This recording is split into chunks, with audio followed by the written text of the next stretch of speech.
Welcome back to the EMT Spot's Blood Pressure Podcast. I'm Samuel Harrison, and as always, I'm joined by the amazing Olivia Harper.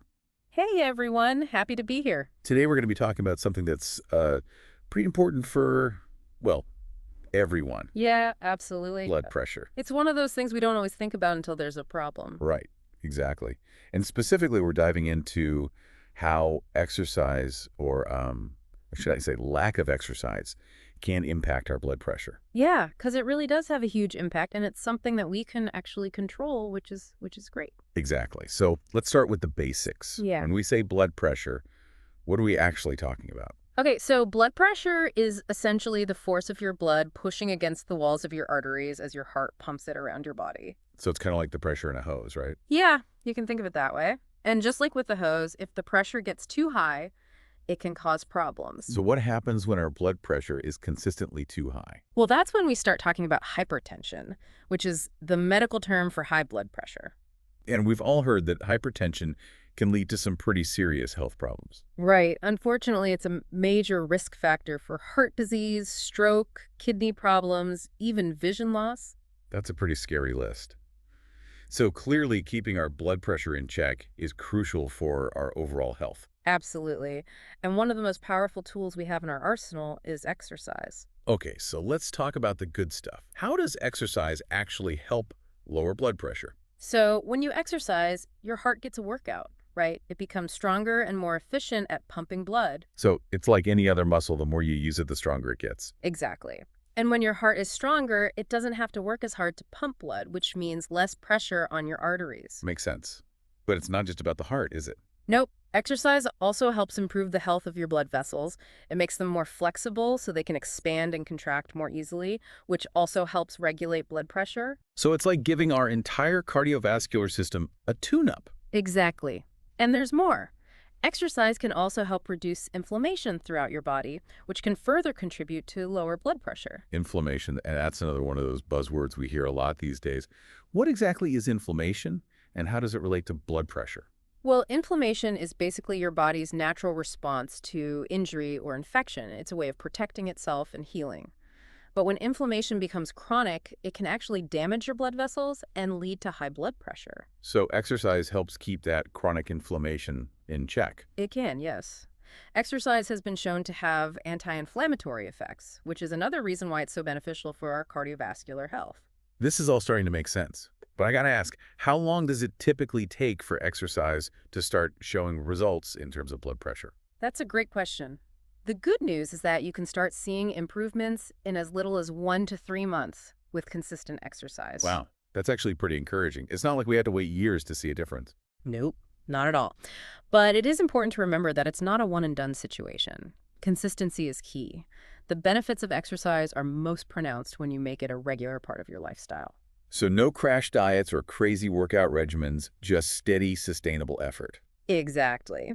Now, I know some people get a little concerned about blood pressure actually going up during exercise. Yeah, that's always seemed counterintuitive to me. Right. You're trying to lower your blood pressure, but then you exercise and it goes up. But here's the thing. That temporary increase is perfectly normal and actually a good sign. Oh, really? Why is that? Because it means your body is responding appropriately to the increased demands of physical activity. Your muscles need more oxygen when you're working out, so your heart pumps faster and harder to deliver that oxygen, which temporarily raises your blood pressure. So it's like a surge in demand, and our cardiovascular system steps up to meet the challenge. Exactly. And once you finish exercising, your blood pressure gradually returns to its resting level.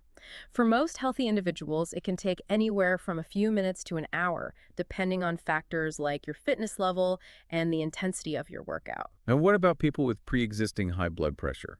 Does it take them longer to recover? It might take a bit longer for them, but it's important to remember that exercise is still incredibly beneficial for them. Regular physical activity can help lower their resting blood pressure over time. Of course, it's always crucial for anyone with high blood pressure, or any health concerns for that matter, to talk to their doctor before starting a new exercise routine. Always sound advice. Now, while we're on the topic of pre-existing conditions, what about those who have low blood pressure or hypotension? Is exercise still recommended for them? Yeah, absolutely. Exercise is important for everyone, regardless of their blood pressure levels. But if you have hypotension, there are a few things to keep in mind. Like what? What kind of adjustments should they consider? Well, starting with low impact activities like walking or swimming is a good idea, and gradually increasing the duration and intensity of your workouts as your body adapts is key. And always, always listen to your body. So if they start feeling lightheaded or dizzy during exercise, it's important to stop, rest, and rehydrate. Exactly. Staying tuned to those subtle cues is key for anyone with hypotension who's exercising. And speaking of tuning in, it seems like we're just about out of time for this segment. Already, time flies when you're having fun, especially when you're talking about the fascinating world of blood pressure. I know, right? But don't worry, we'll be back after a short break to discuss more about the impact of inactivity on blood pressure and how to choose the right exercises to optimize your cardiovascular health. So stay tuned, folks. We'll be right back after this quick break. Welcome back, everyone. We're back and ready to dive deeper into the world of blood pressure. That's right. And this time, we're flipping the script a little bit. Okay, I'm intrigued. What do you mean? Well, we've talked a lot about the amazing benefits of exercise for our blood pressure. Yeah, how it strengthens the heart, improves blood vessel flexibility, and even helps manage stress. Exactly.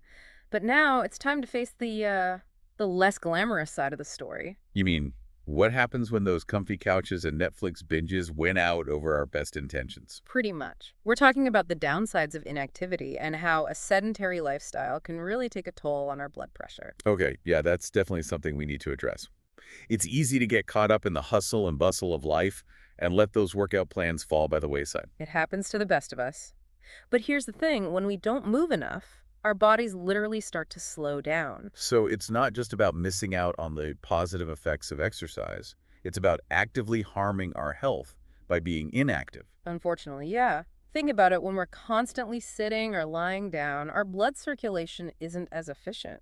And we already talked about how important good circulation is for maintaining healthy blood pressure. Right. When blood flow is sluggish, it can lead to a buildup of pressure in our arteries. And we know that's a recipe for trouble. Exactly. And it's not just about blood flow. Inactivity can also contribute to weight gain. Which, as we discussed earlier, puts even more strain on our heart and blood vessels. Absolutely. It's this vicious cycle: less movement, more weight, higher blood pressure, and so on. It's like a domino effect, and not in a good way.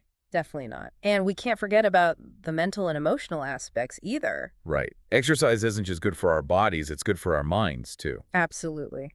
When we exercise, our brains release endorphins. Those feel-good chemicals that give us a natural mood boost. Exactly. And when we're feeling stressed or anxious, our bodies release hormones like cortisol and adrenaline. Which can cause our blood pressure to spike. Exactly. So you see, inactivity really does affect us on multiple levels: physically, mentally, and emotionally. It's all interconnected. So, okay, we get it being inactive is bad for our blood pressure. But what can we do about it? What kind of exercises are we talking about here? Well, the good news is that you don't have to become a marathon runner or a weightlifting champion to reap the benefits. Oh, thank goodness. I was starting to get intimidated. No need for that. Even moderate intensity exercises can make a huge difference. So what does moderate intensity actually mean? Think of activities that get your heart rate up and make you breathe a little harder, but you can still hold a conversation. Okay, so like brisk walking, maybe a little light jogging, some dancing. You got it. Cycling, swimming, even gardening can count as moderate intensity exercise. Wow, so there really are a lot of options. It's not just about hitting the gym and sweating buckets. Not at all. It's about finding activities that you enjoy and that fit into your lifestyle. So it's more about making movement a regular part of our daily lives. Exactly. The general recommendation is to aim for at least 150 minutes of moderate intensity exercise per week. Okay, that sounds doable. But what if we're really short on time? Can we still benefit from shorter bursts of activity? Absolutely. Even 10 minutes here and there can add up. So, taking the stairs instead of the elevator, parking farther away from the store, walking around during phone calls, those all count. They all count. Every little bit helps. Now, if you're looking for something more vigorous, high-intensity interval training, or HIT, is a great option. I've heard about HIIT workouts. They're all the rage these days. But what exactly are they? Basically, they involve short bursts of intense exercise followed by brief recovery periods. So like sprinting for 30 seconds, then walking for a minute, and repeating that cycle. Exactly. HIIT workouts can be really effective for improving cardiovascular health, but it's important to start slowly and gradually increase the intensity. Right. We don't want to overdo it and end up injured. Exactly. And as always, it's crucial to listen to your body and not push yourself beyond your limits. Now, I know we've been focusing on aerobic exercise, but what about strength training?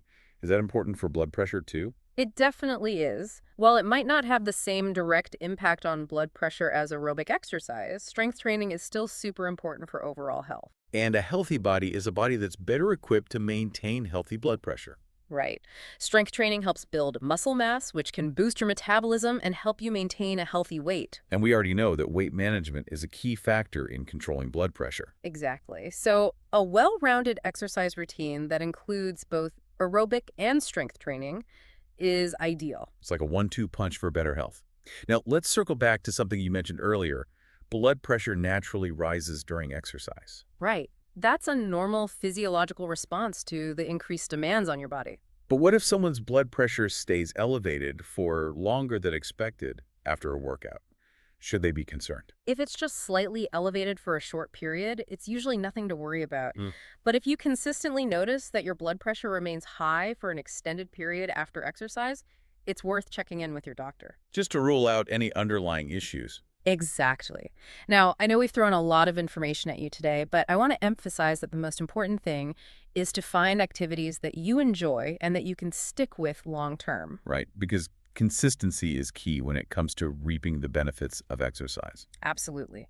And remember, every little bit counts. Even small changes to your daily routine can make a big difference in your overall health and well-being. So ditch the elevator, take the stairs, park a little farther away, and get moving. Exactly. Now, I think it's time for a quick break. Already. Time flies when you're talking about blood pressure. It really does. Yeah. But we'll be back shortly with more tips and strategies for incorporating exercise into your life and keeping your blood pressure in check. All right, we're back, ready to wrap up our deep dive into exercise and blood pressure. Let's do it. You know, we've talked a lot about the science and the benefits, but I think the real challenge is putting it all into practice. You're absolutely right. It's one thing to understand why exercise is important, but actually making it a regular part of our lives, that's where the rubber meets the road. Exactly. And you know, life can get in the way. We get busy, we get stressed, we get tired. Those comfy couches start looking pretty tempting. Oh, they're always calling my name. So how do we overcome those obstacles?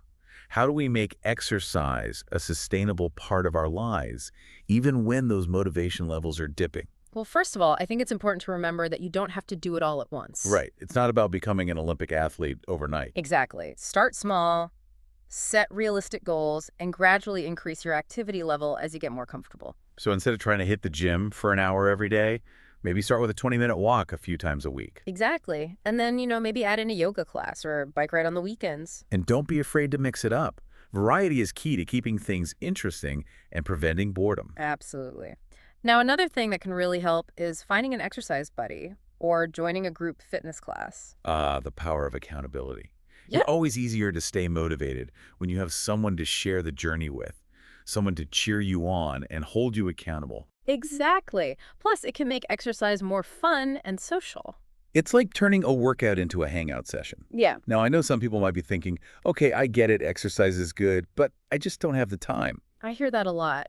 But, you know, it's not always about finding an extra hour in your day. It's about being more mindful of the opportunities to move that already exist in your routine. So like taking the stairs instead of the elevator, walking or biking to work if possible, or even just getting up and moving around every hour while you're at your desk. Exactly. Those little bursts of activity can really add up over time. And you know what? It's amazing how much better you feel, even after just a few minutes of movement.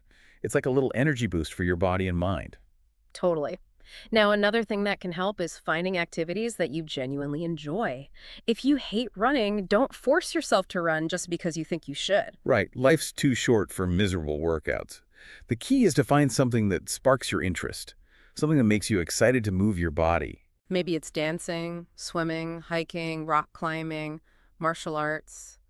There are so many options out there. And don't be afraid to think outside the box.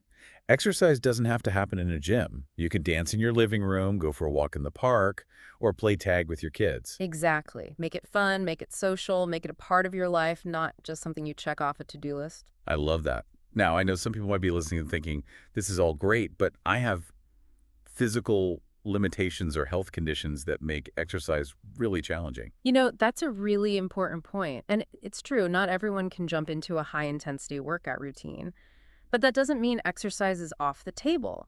There are so many ways to adapt physical activity to meet your individual needs and abilities. So if someone has arthritis, for example, or is recovering from an injury, there are still options for them. Absolutely. Water aerobics is a fantastic option because the buoyancy of the water supports your joints while still providing a great workout. And yoga and tai chi are also great choices because they focus on gentle movements, flexibility, and balance. Exactly. And even just going for a walk at a pace that feels comfortable can be incredibly beneficial. It's all about finding what works for you, honoring your body's limits, and listening to its signals. Couldn't have said it better myself. And of course, if you have any concerns, it's always best to talk to your doctor or a qualified fitness professional to create a safe and effective exercise plan that's tailored to your specific needs. Always good advice. Well, I think we've covered just about everything we wanted to share about exercise and blood pressure today. I think so too. It's been a great conversation, and I hope our listeners feel empowered to take charge of their health and make some positive changes. Me too. Remember, folks, even small steps can lead to big results. So get out there, get moving, and enjoy the amazing benefits of exercise. And that's it for this episode of the EMT Spot's Blood Pressure Podcast. I'm Olivia Harper. And I'm Samuel Harrison. Thanks for tuning in. Be sure to subscribe, like this episode, and leave us a comment below. And don't forget to share this episode with anyone who might benefit from a little inspiration to get moving. We'll see you next time.